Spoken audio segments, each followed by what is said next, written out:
तेजसामसि तेजस्वी त्रयीमूर्ति दिवाकरः पद्मबन्धुः सह प्रांशुः आदित्यः शरणं मम।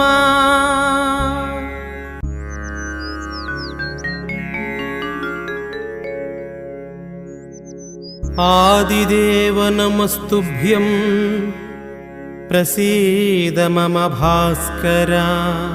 दिवाकर नमस्तुभ्यं प्रभाकर नमोऽस्तु ते।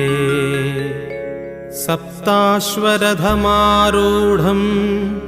प्रचण्डं कश्यपात्मजं श्वेतपद्मधरं देवं तं सूर्यं प्रणमाम्यहम्।